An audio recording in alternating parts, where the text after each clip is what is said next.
예, 안녕하십니까. 부동산 학개론을 강의하는 송우석입니다. 자, 여러분들과 같이 강의 이제 시작하겠는데요.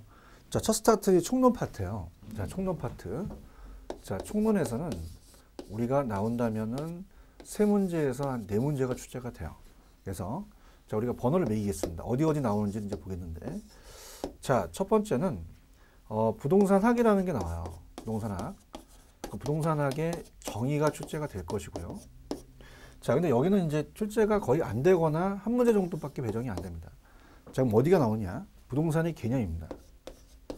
부동산의 개념이 거의 문제가 한 문제 나온다고 봐야 돼요. 여기서 제일 중요하고요. 그 다음에 이제 부동산의 분류인데, 자, 부동산의 분류에서는 두 가지예요. 토지에 대한 용어가 있고, 그 다음에 주택에 대한 용어가 있습니다. 그래서 우리가 토지의 용어가 더 나올 가능성이 더 많죠. 그래서 이렇게 해서 이제 배정이 돼요. 그래서 물론 속성 파트에 공간이나 위치가 있는데 그쪽 파트는 잘 출제되지 않는 부분입니다. 그래서 우리가 한 세 문제 정도 이렇게 보고요. 그 다음에 마지막이 토지의 특성이에요. 여기가 이제 가장 중요하다고 볼 수가 있습니다. 그래서 한 문제나 두 문제가 나오는 적도 있었거든요. 이렇게 여기에서 맞춰서 이제 포커스를 맞춰서 여기 공부를 하시기 바랍니다. 자, 그러면 자, 우리가 세 문제에서 네 문제가 나올 수가 있는데요. 자, 제가 이렇게 할게요. 물론 뭐 문제를 보면서 바로 강의 우리 기출문제를 풉니다. 그럼 제가 하나 표시하고 두 개 표시하고 세 개 표시하는 게 있어요. 자, 그러면 세 개 표시는 내년에 거의 출제가 가능하죠. 그래서 우리가 그 28회입니다. 영어를 보는 게. 그래서 28회 때 거의 나올 가능성이 높은 거의 90%라고 볼 수 있고요. 그 다음에 두 개 친 거는 자주 출제되지만 내년에는 좀 그렇고요. 일단 어떻습니까? 중요도는 한 두 개 정도. 자, 하나 친 거는 일단 기출이 됐지만 자주 출제되지 않는다. 그래서 세 개 친 데가 가장 중요하다. 자, 이렇게 보면서 일단 14페이지 가시면 부동산학의 정의가 있습니다. 자, 부동산학의 정의는 뭐 그렇게 출제 빈도가 높지는 않습니다. 그래서 우리가 부동산학의 정의는 자, 부동산학이라는 것은 자, 이렇게 한번 정의해 볼게요. 여러분들 중간에 성격이라는 파트가 있어요. 그래서 종합, 응용, 그 다음에 경영, 모범, 사회, 자연과학이다. 이렇게 보시거든요. 자, 우리가 가장 많이 뜨는 게 우리 부동산학은 단순 순수과학이다 하면 안 됩니다. 단순 순수과학이 아니에요. 그래서 그대로 하나의 학문을 그냥 한 가지 학문을 그대로 적용시킨 게 아니라 종합, 응용과학이다. 그렇게 우리가 보셔야 돼요. 종합, 응용. 자, 그 다음. 그래서 부동산에 맞게끔 운용시켜서 여러 가지를 짬뽕해서 만든 거죠. 자, 그 다음에 또 나오는 게 자연과학이 아니라 사회과학입니다. 사회과학. 자, 어떻습니까? 우리가 부동산 자체를 연구하는 화산이 폭발한다든가 지진이 난다든가 이게 아니라 인간과 이 부동산이 여러 현상을 학문적, 과학적, 체계적으로 연구하는 학문을 사회과학이라고 하거든요. 그 다음에 또 뭐가 중요하냐면 자, 모든 것이 추상적에서 나온 게 아니에요. 자, 모든 것을 경험을 통해서 어떤 도시를 갔더니 어떤 도시가 어떠한 모양이 생기더라. 이런 것들을 봐서 우리가 구체적 경험과학이다. 이것만 가지고 가시면 돼요. 이것만. 그래서 우리가 규범과학이기도 하다는 것은 부동산은 법적 제한이 많기 때문에 규범만은 과학이지만 제가 추천하는 건 이겁니다. 그래서 우리가 최근에 나왔던 게 순수과학하면 안 돼. 응용과학이라고 하셔야 됩니다. 이렇게 해서 미리 정리를 하시면 돼요. 그 다음에 밑에 나와 있는 연구 분야나 접근 방법은 그렇게 중요하지 않습니다. 그냥 종합식 접근 방법만 체크해 보세요. 자, 우리 부동산을 복합 개념이라고 얘기를 하거든요. 자, 복합 개념이라는 자체가 법경기입니다. 법률, 경제, 기술. 자, 이건 복합 부동산의 개념에서 말씀드릴 거고요. 자, 여기서는 그냥 이 종합식이라는 게 좋아요. 복합 개념이고 우리나라의 부동산학을 체계화시키고 단기간에 통일적으로 정착화시킨 것은 종합식이다. 그렇게만 잡으시면 됩니다. 자, 그 다음에 넘겨보시면은 자, 페이지 15페이지로 가시면 이념이라는 게 있거든요. 자, 이거 다음에 이념만 잡으시면 돼요. 자, 이념이라는 것은 자, 우리가 추구하는 일반적인 방향입니다. 이념을 본다면 자, 두 가지예요. 두 가지 본다면 자, 우리 부동산이라는 자체는 땅이 제한되어 있기 때문에 이용을 잘하자는 게 중요합니다. 최우선의 가치가. 그래서 이용을 잘하자는 것은 우리가 효율성을 얘기해요. 근데 너무 효율적으로 이용을 잘하다 보면 있는 사람이 너무 많이 갖고 가죠. 그래서 분배를 잘하자는 게 형평성이야. 이 두 가지만 잡으시면 됩니다. 그래서 제가 지금 강의하는 것은 최대한 제 입장에서는 28회 때 나올 수 있는 것들만 가거든요. 그러면 따라오시면 돼요. 자, 그러면 우리가 효율성이라는 자체는 개인적인 사적 주체 중심으로 갑니다. 형평성은 공적 주체 중심으로 가요. 그래서 우리가 민간 부문에서 강조되는 것은 어떻습니까? 효율성이고, 그 다음에 공공부문에서 강조되는 것은 형평성이다. 이것만 가져가세요. 자, 그렇다면은 자, 밑에 기출 체크 갑니다. 부동산의 학문적 성격에 관한 기술이다. 다음 기술 중 가장 적절하지 않는 거. 자, 어떻죠? 우리가 4번에 가시면 부동산이 추구하는 가치는 민간 부문에서 봤을 때는 효율성보다 형평성이 아니라 효율성이 강조되죠. 자, 이거 나왔고요. 그 다음에 16페이지로 갑니다. 자, 16페이지로 우리가 15페이지 가시면 부동산에 관한 설명 중 틀린 것은 자, 4번입니다. 부동산학은 토지와 건물을 대상으로 한 탐구하는 점에서 우주와 지구의 기본 원리를 탐구하는 물리학이나 지구과학 같은 순수과학이 아니죠. 응용과학이다. 이렇게 보시면 돼요. 자, 그러면 다음에는 어떻게 나오겠어요? 우리가 자연과학이 아니라 사회과학, 추상적이 아니라 구체적 경험과학이다. 요거 예상됩니다. 자, 이 정도만 체크하십시오. 그래서 여기는 거의 뭐 시험 문제 나온다는 건 별표 하나 정도 치르시고요. 자, 그렇다면은 17페이지로 갈게요. 이제 본격적인 이 시험에 나오는 부분을 제가 설명하겠는데, 자, 지금 17페이지로 가시면 부동산의 개념에는 별표를 3개 쳐놓으시기 바랍니다. 여기서 주제가 됩니다. 자, 그래서 17페이지로 갈게요. 자, 제목이 부동산의 개념입니다. 자, 이건 28회 또 나왔는데요. 자, 아까 복합 개념으로 종합 응용과학이라고 말씀드렸잖아요.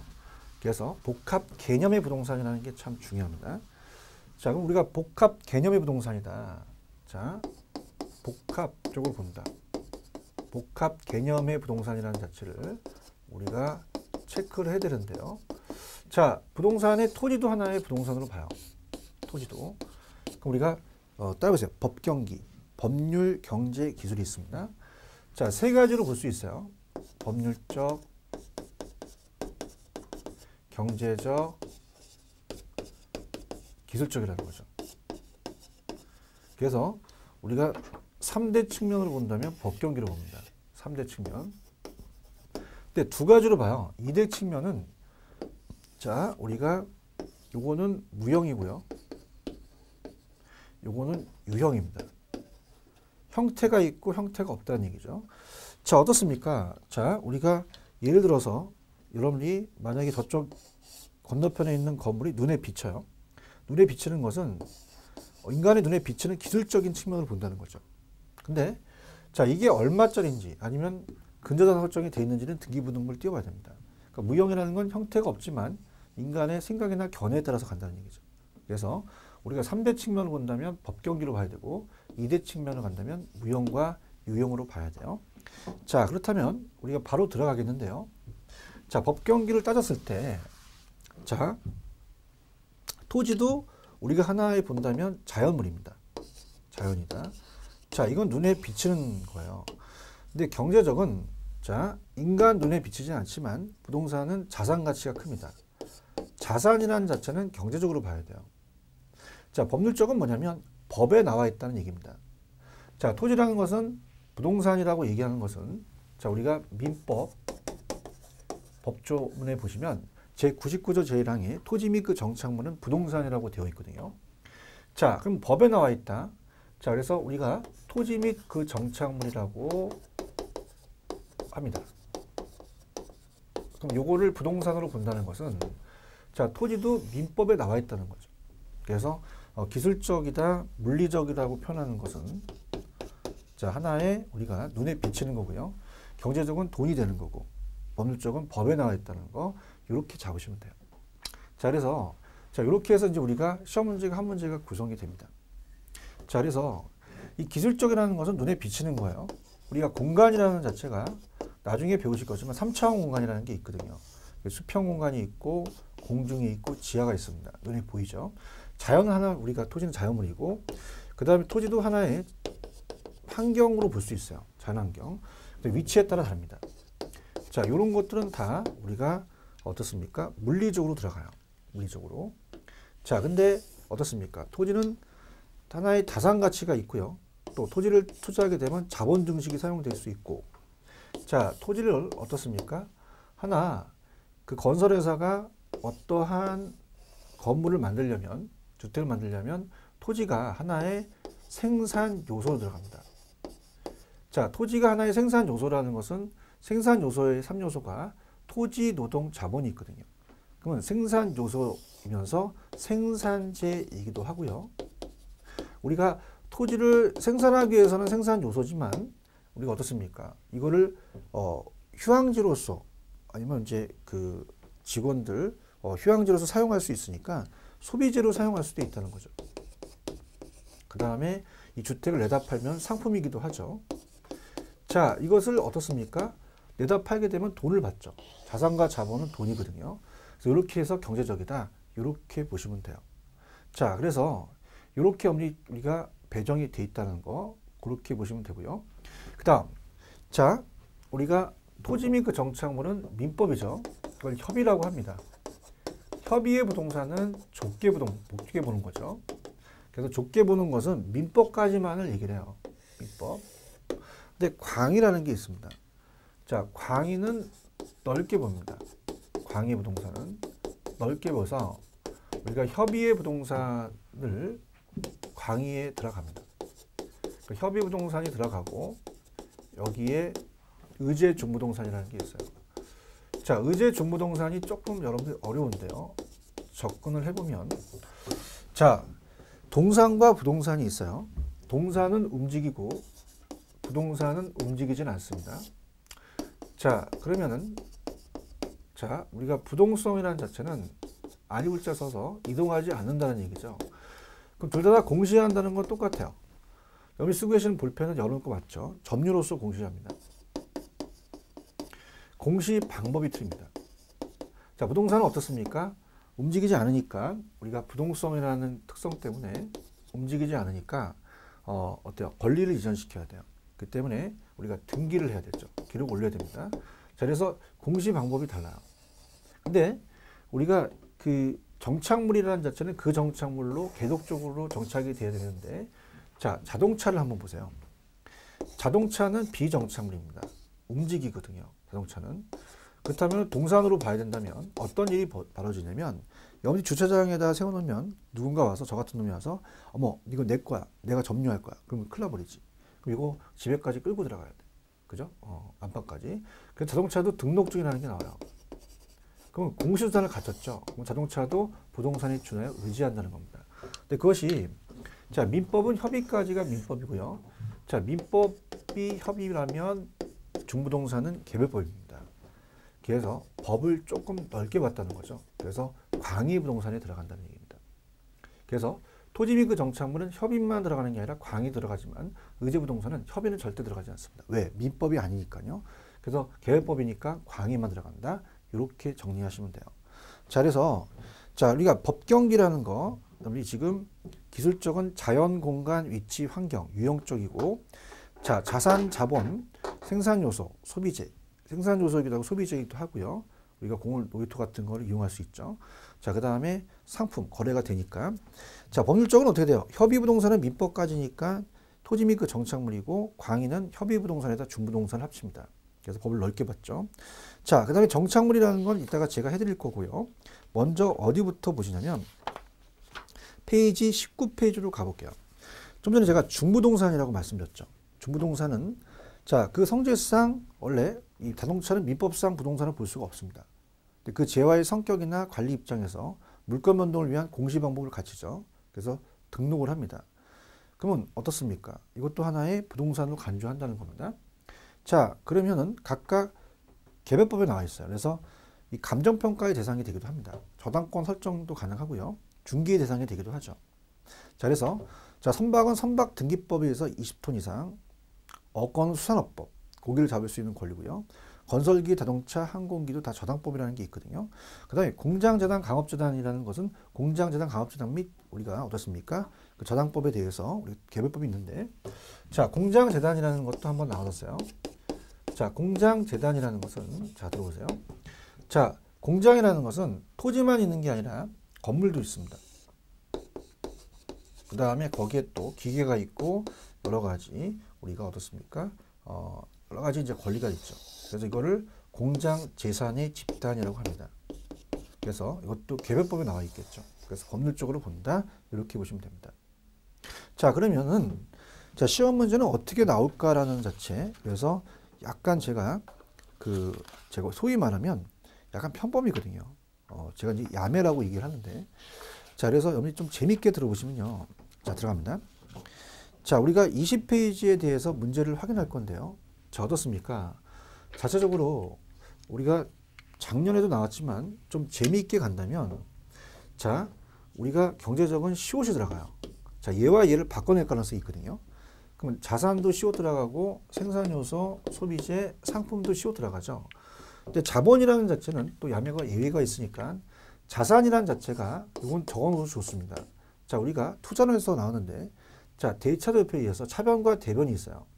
그럼 자산이라는 개정은 우리가 자본과 부채가 포함이 되거든요. 그럼 자본이라는 자체는 자기 돈을 얘기합니다. 자기 자본이고요. 자기 자본을 주로 자본이라고 하고 부채를 이제 타인 자본이죠. 그럼 얘가 만약에 1억이고 1억이면 얘가 2억이거든요. 그럼 자본도 자산에 포함되니까 얘도 그냥 시옷 들어간다고 우기시면 돼요. 자, 그럼 어떻습니까? 자체적으로 자, 우리가 어떻습니까? 공간, 자연, 환경, 위치는 기술적이고 경제적으로 시옷이 들어간다. 그럼 시옷이 들어가지 않는 것은 의심을 해봐야 돼요. 자, 그러면은 일단은 다 풀지는 못하고요. 여러분들 일단은 자, 페이지 20페이지 가시면 3번 풀어드리죠. 자, 여기서 경적 개념과 거리가 먼 것은 자, 생산요소, 자산, 소비재, 시옷 들어갑니다. 자본도 자산에 들어가죠. 근데 공장 재산은 시옷이 안 들어간다? 의심해 보셔야 돼요. 그럼 얘는 공장 재산의 집단으로서 우리가 의제부동산이 개별법에 들어가 있거든. 이거 법률적입니다. 그래서 요거는 정답이 4번이고요. 그 다음에 또 하나. 자, 6번으로 가볼까요? 경제적 개념과 해당하지 않는 거. 환경이라는 자체는 시옷이 안 들어가잖아. 그래서 요거는 경제적이 아니다. 이렇게 재밌게 가세요. 자, 5번 갑니다. 부동산 개념에 관한 설명도 틀린 것은 자, 토지는 생산재이기지만 소비재이기도 합니다. 그래서 5번이 정답이다. 이렇게 해서 정리하시면 됩니다. 아, 그럼 이렇게 해서 아, 그렇구나. 그럼 우리가 복합 개념의 법경계는 이렇게 한번 정리하면 되겠구나 라고 생각하시면 됩니다.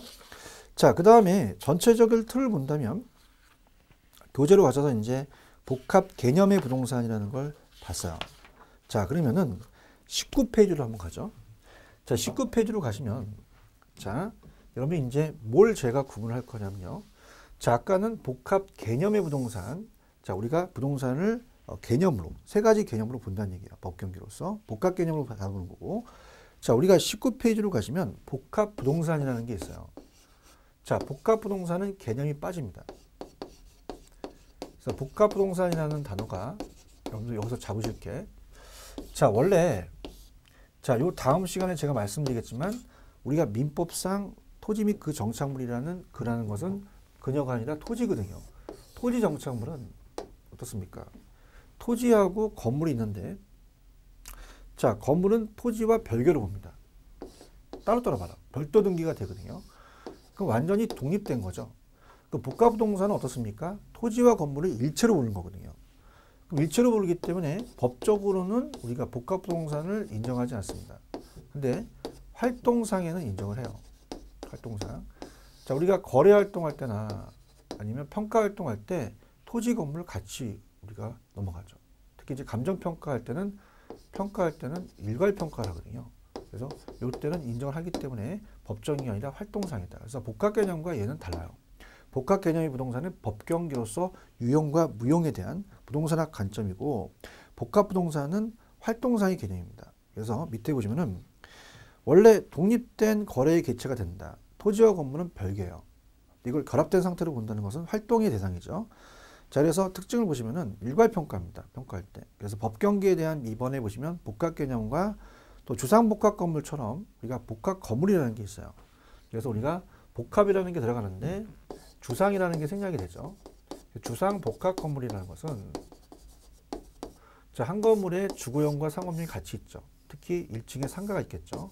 그래서 이렇게 해서 이 복합에 들어가더라도 이 셋 다 다른 개념이다. 이렇게 잡으시면 됩니다. 자, 그 다음 아까 제가 앞쪽에서 페이지로 가시면 이제 17페이지를 해드린다고 말씀을 드렸잖아요. 17페이지를 이제 정리해 드릴 겁니다.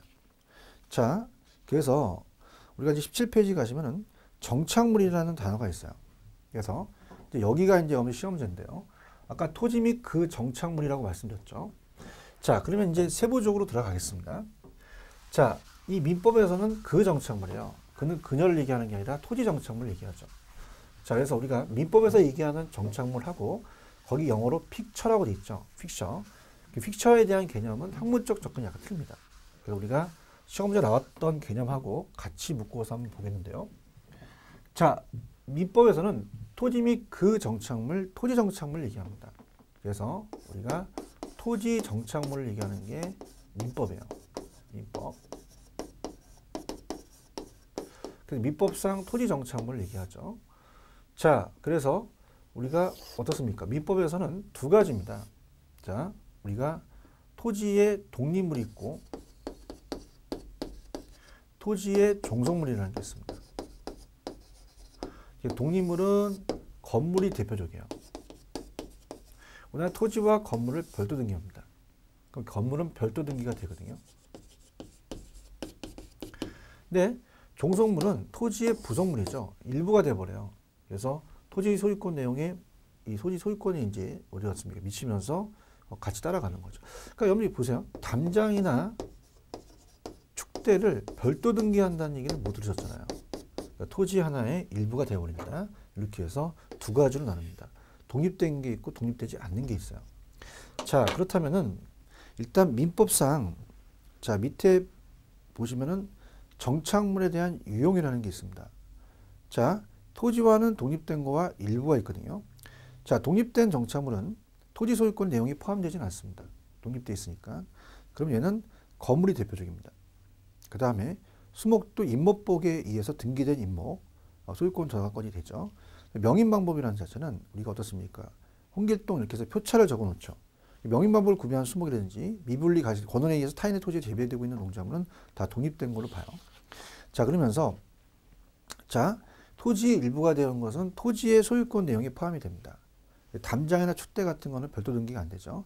특히 다년생 식물이든지 자연과실들도 자, 이거는 그냥 우리가 경작을 요하지 않으니까 자, 이거는 어떻습니까? 그냥 정착물로 간주해서 종속 정착물로 되기 때문에 따라갈 때 같이 따라간다는 거죠. 정착물로 간주합니다.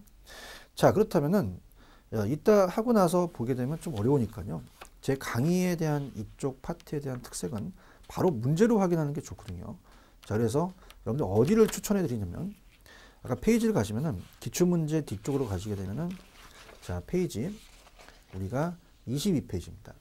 자, 22페이지 가셔서 여러분들 제가 별표를 치라고 할 테니까 7번에 별표를 하나 쳐놓으시고요. 자, 이게 대표적으로 토지와 독립된 거와 독립된 아닌 게 나왔었거든. 자, 그러면 독립된 건 건물이 대표적입니다, 여러분들. 2번. 자, 우리가 민법과 굉장히 관련되기 때문에 소유권 보존 등기가 된 임목도 독립된 거라고 배우실 거예요. 명인방법을 구비한 수목, 권한에 의해서 타인의 토지에서 재배되고 있는 농작물도 들어갑니다. 근데 국어라는 것은 자, 작은 도량이거든요. 그래서 이건 토지와 독립된 것이 아닙니다.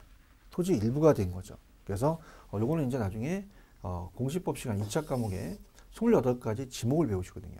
국어라는 것도 거기 나오니까 그렇게 해서 이거는 아니다라는 걸 꼭 숙지하시기 바랍니다. 기출됐던 건 또 나올 수가 있어요. 자, 그렇다면은 자, 이제 17페이지로 다시 가셔서 자, 지금까지는 우리가 민법상에 나와 있는 부분을 살펴보았습니다. 자, 그렇다면은 자, 이제 학문적인 접근이에요.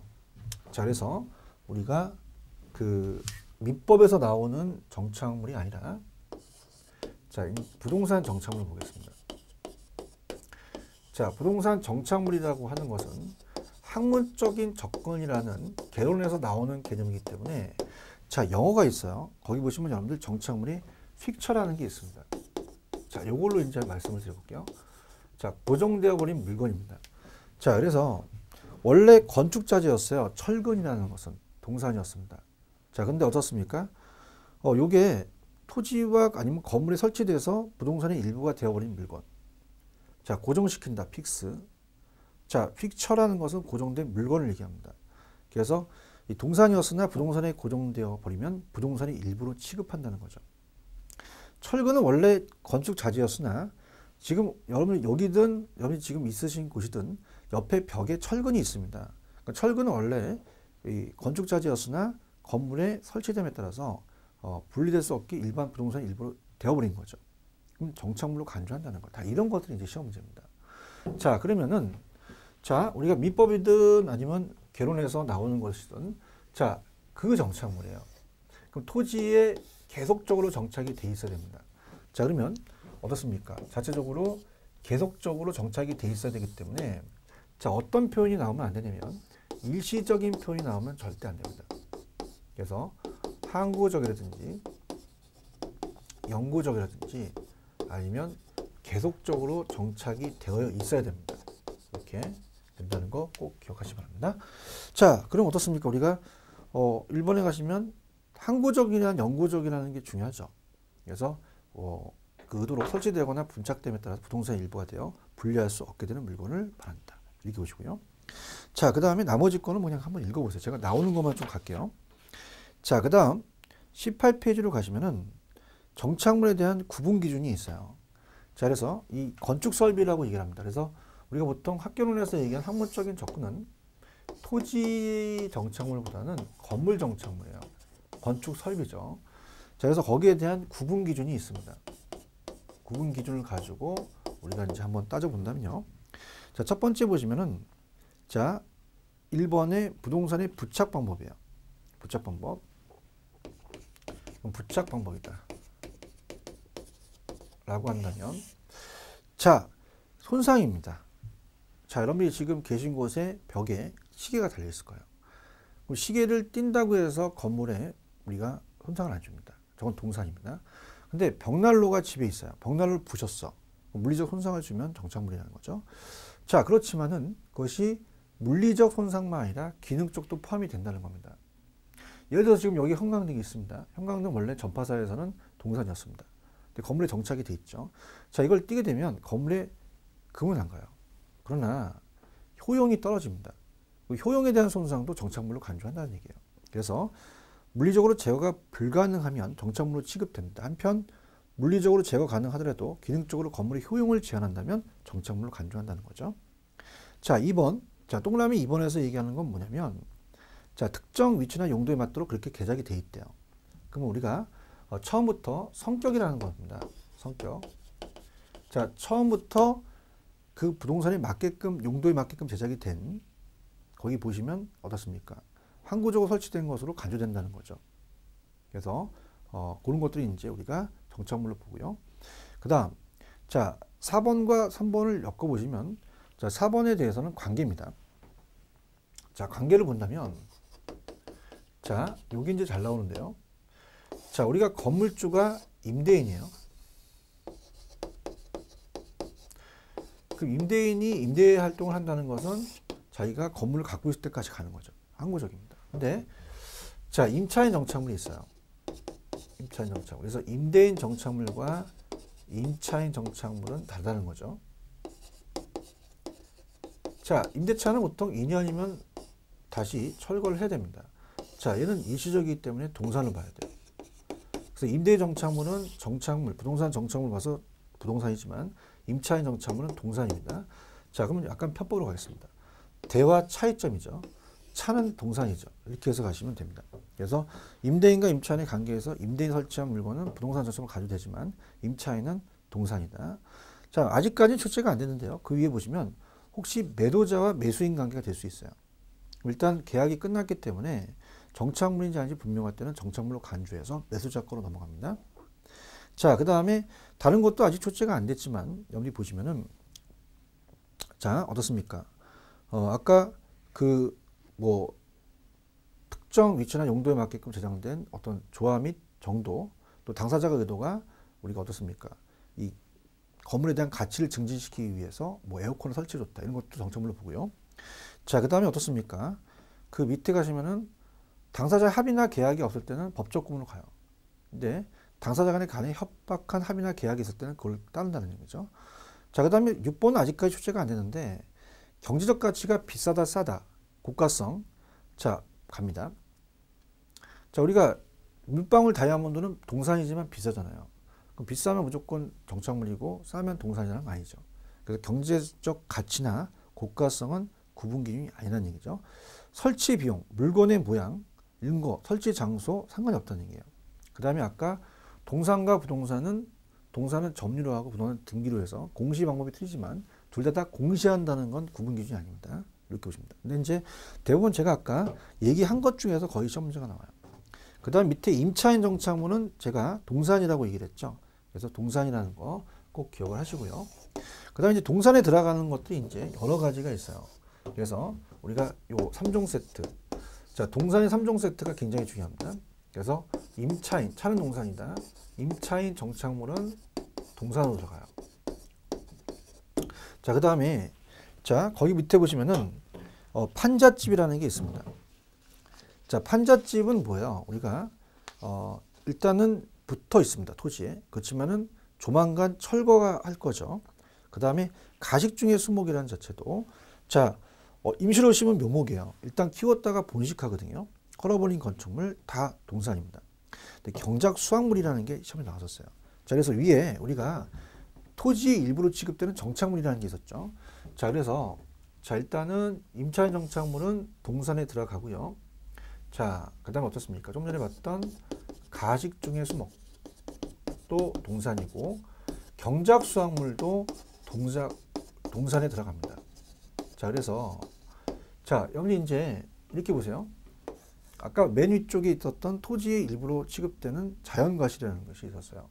그래서 농작물은 물론 뭐 민법에서 얘기하는 이 농작물에 대해서는 약간 판례와 갈립니다. 학문적인 접근인데 자, 자연과실과 인공과실이 있다고 봐요. 자연과실은 나무라든지 여러 해 나는 다년생 식물이라든지 아니면 산딸기라든지 이건 산에 나는 거예요. 경작을 요하지 않습니다. 근데 인공과실이 경작을 요하는 경작 수확물이죠. 자, 그럼 얘는 자, 벼, 보리, 옥수수, 토마토 같은 거는 사람이 심었거든요. 자, 그렇다면은 자, 우리가 문제를 이제 확인할 건데요. 자, 보세요. 만약에 지금 매도자가 매수자한테 토지를 넘기는 거지 과실을 넘기는 게 아니거든요. 그럼 과실이 있다라고 한다면요. 자, 자연과실은 그냥 산에 나는 거야. 뽑으면 치사하죠. 그냥 토지를 넘겨버려.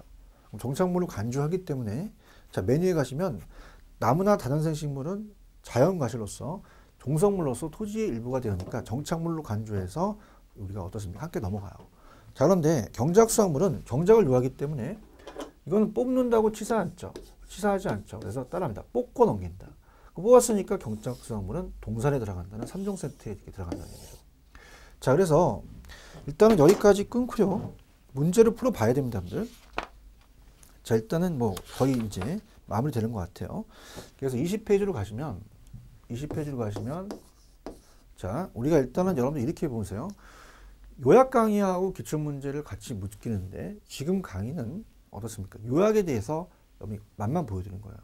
근데 나중에 우리가 기출문제집이 또 있습니다. 자, 그때는 어떻습니까? 기출문제집 전체를 가서 문제를 풀더라도 하나씩 볼 거거든요. 근데 여러분들 지금은 어떤 포인트를 잡는 게 좋아요. 그래서 일단은 20페이지로 가시면 자, 2번입니다. 부동산의 개념에 관한 설명은 좀 가장 적절하지 않는 것은 자, 차는 동산이다. 임차인이죠. 임차인 정착물은 부동산으로 간주되는 게 아니라 우리가 간주되지 않기 때문에 동산으로 간다. 자, 그 다음 넘겨보시면은 4번만 풀면 되겠네요. 자, 부동산의 정착물에 관한 설명은 좀 틀린 것은 2번입니다. 토지에 정착되어 있으나 매년 경작을 요하지 않는 나무나 다연생 식물은 자연과실이잖아요. 그럼 얘는 정착물로 간주가 돼요. 종속 정착물로. 그 때문에 함께 넘어간단 말이야. 정착물로 간주되지 않는다는 게 간주된다가 맞고요. 그 다음에 이 물건에 따라서 중개 대상이 되지 않는다는 건 전혀 안 된다는 게 아니라 될 수도 있다라고 하셔야 됩니다. 자, 이렇게 해서 부동산의 개념 한 문제 나온다는 거 꼭 체크하시기 바랍니다. 자, 그 다음 토지의 용어로 가겠습니다. 그래서 우리가 23페이지입니다. 페이지를 적어드릴게요. 자, 우리가 부동산의 개념 봤고요. 그 다음에 23페이지 가시면 우리가 토지에 대한, 주택에 대한 분류라는 게 있어요. 근데 토지 용어가 더 출제될 가능성이 높습니다. 그래서 우리가 2차 과목에 공시법에 공간 정보의 구축 및 관리 등에 관한 법률이 있기 때문에 우리 공시법 교수님이 또 강의를 잘하신 분입니다. 대한민국 최고 강사이기 때문에 그 28가지 지목을 배우시고 오셔야 됩니다. 왜냐하면 이거 하나씩 한다면 제가 공시법 시간에 강의하는 거를 침범하게 돼요. 그 다음에 자체적으로 진도도 안 나가고, 그래서 우리가 여기에 대해서는 나중에 우리 공시법을 충분히 들으시고 같이 접목을 시키십시오. 그 다음 국토의 계획 및 이완한 법률도 우리 국법 교수님 또 강의 잘하신 분이죠. 그래서 도시지역 관리, 농림, 자연환경 보존적으로 나눠진다는 것 자체가 지역, 지구, 구역이라는 게 있어요. 그래서 그렇게 해서 보시고요. 그럼 학개론에서는 어떤 게 여러분이 배울 내용이냐면 밑에 부동산 활동에 따른 분류입니다. 여기서부터 이제 스타트를 끊을게요. 자, 여기서 얘기하는 건 뭐냐면 출제위원들이 저도 이제 박사학위를 받고 출제위원에 대한 자격이 있어서 말씀을 드리지만 이 출제위원들이 얘기하는 것은 어떻습니까? 시험에 나올 수 있는 부분을 가는데 활동상의 개념이 이제 중개활동을 하면서 토지에 대한 용어를 어느 정도 알고 가라는 얘기예요. 그래서 부동산 활동에 따른 토지에 대한 용어가 중요합니다. 자, 그럼 후보지 이행지가 제일 중요해요. 그래서 후보지 이행지에다가 별표를 표시를 3개 정도 하십니다. 토지 용어도 별표를 3개 쳐주시는 것은 항상 나오기 때문에 하지만 여기가 가장 중요하기 때문에 후보지와 이행지는 별표를 3개 정도 쳐놓으십시오. 그래서 후보지와 이행지가 가장 유력하다고 봐야 돼요. 그래서 우리 후보지 이행지다 이렇게 보시고, 자, 그럼 후보지와 이행지를 가는데요. 자, 어떻습니까? 후보지와 이행지 자체가 우리가 토지에 대한 용도상 분류에 감정평가상의 용어가 후보지와 이행지가 이제 박스를 넘기시게 되면 그림이 하나 보이실 겁니다. 자, 그래서 자, 토지의 용어 후보지 이행지를 스타트를 끊는데요. 들어보도록 하죠. 자, 토지의 용어가 시험에 나옵니다.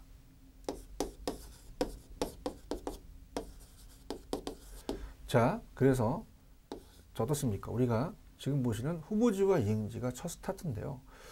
자, 이렇게 한번 볼게요. 먼저 여러분들이 배우실 게 지금 넘기셨죠? 24페이지를 보시면은 택지와 부지라는 게 있어요. 그죠?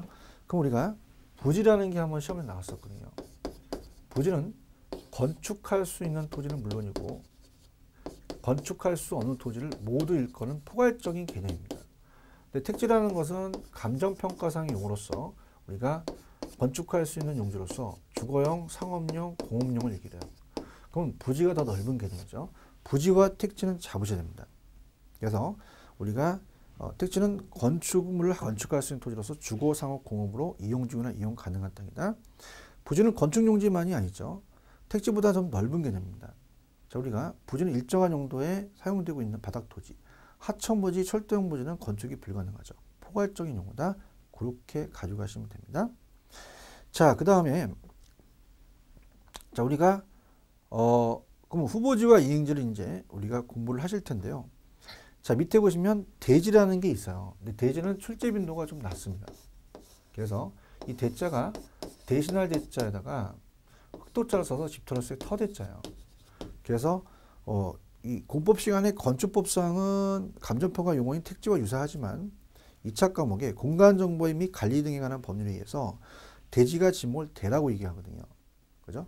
그래서 어떻습니까? 지목인 대인 토지와 반드시 일치하지는 않는다는 거죠.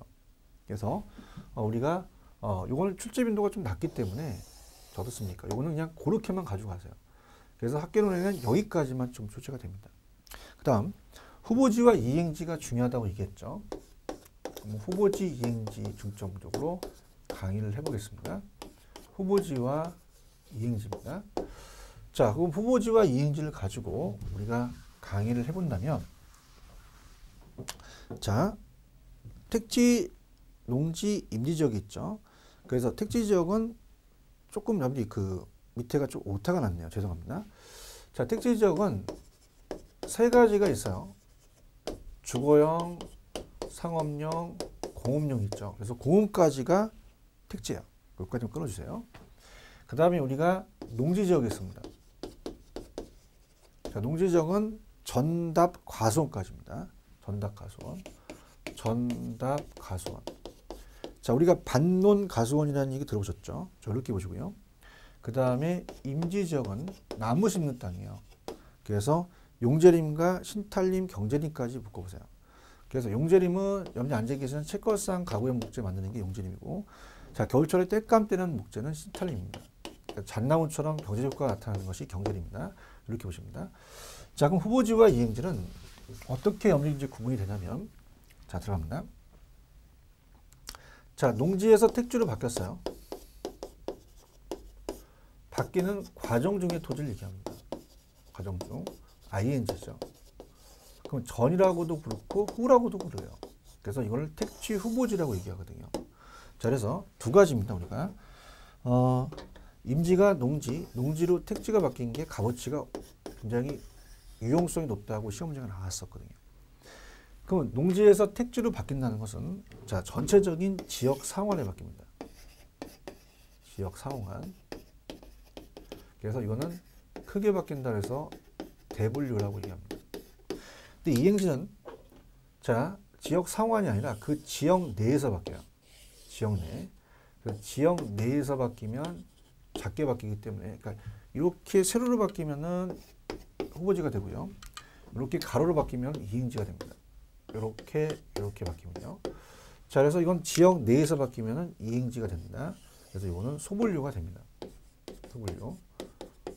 그렇다면은, 자, 농지가 택지로 바뀌었어요. 그러면 지역 상환에 바뀌죠. 자, 지역 상환에 바뀌는 것은 크게 바뀌니까 대분류예요. 자, 그럼 요거는 후보지가 되겠죠. 근데 택지 지역 내에서 주거용지가 상업용지로 바뀌는 과정 중의 토지는 지역 내에서 바뀝니다. 그럼 지역 내라는 것은 작게 바뀌죠. 소분류가 되거든요. 자, 그러면 이건 이행지가 돼요. 이행지. 그래서 두 가지를 가지고 이제 우리가 어떻게 암기를 하시냐면, 자, 봅니다. 임지가 농지가 택지로 바뀌면 값어치가 올라가요. 자, 예를 들어서 택지를 보셔서 건물 보시고 농사 짓고 나무를 심는 거는 이상한 거죠. 자, 그러면 우리가 임지가 농지가 택지로 바뀌는 게 값어치가 올라가는데, 자, 우리가 영화 감독에 임권택 감독이라고 있죠. 그 동생이 임농택이라고 있습니다. 재밌게 하려고. 항상 농택이만 쳐요. 너 안 되겠다. 내가 죽기 전에 너한테 영화 감독을 전수해 줄게. 우리나라 임권택 감독은 영화 감독 거장이시니까 대장이시죠. 대분류죠. 이렇게 바뀌면 지역 상환입니다. 그러면 이렇게 지역 내에서 바뀌면 이행지가 된다. 그럼 전이 주거지로 바뀐다. 그럼 후보지가 되고요. 자, 전이 답으로 바뀌면 이행지가 되는 거죠. 자, 그렇게 보세요. 자, 그러면은 재밌게, 자, 후보. 자, 후보가 만약에 이제 임농택이라는 분이 감독상을 탔다. 그럼 상을 타기 위해서는 후보들이 대기실에서 기다리죠. 그럼 이 후보들은 상을 타기 위해서 기다립니다. 상호간이라는 게 나오면 무조건 후보지를 찍으시면 돼요. 그죠? 이렇게 해서 재밌게. 자, 그러면은 들어갑니다. 자, 후보지는 용도적 지역 중에서 택지, 농지, 임지 지역 상호간은 후보지죠. 이행지는 택지, 농지, 임지 지역 용도 지역 내에서 바뀝니다. 그 다음에 요거는 3번은 조금 염두가 어려운데요. 전환 후에 후보지는 지목이 변경된다. 그러나 전환 후에 이행지는 변경되지 않을 수도 있다. 자, 나중에 이제 공시법 시간을 배우시면 전답 가가 지목이거든요. 이렇게 바뀌면 지목이 바뀌어요. 그 다음에 이제 공장 용지라는 것은 지목을 장이라고 하거든요. 주거와 상업은 대입니다. 이렇게 바뀌면 바뀌는데, 이렇게 바뀌면 바뀌는데, 이렇게 바뀌면 안 바뀌거든요. 그러니까 후보지는 바뀌나 이행지는 변경되지 않을 수도 있다는 건 참고적으로 보시고요. 그 다음에 4번은 감정평가 파트에 나오는데 미리 가보겠습니다. 감정평가사는 전문가예요.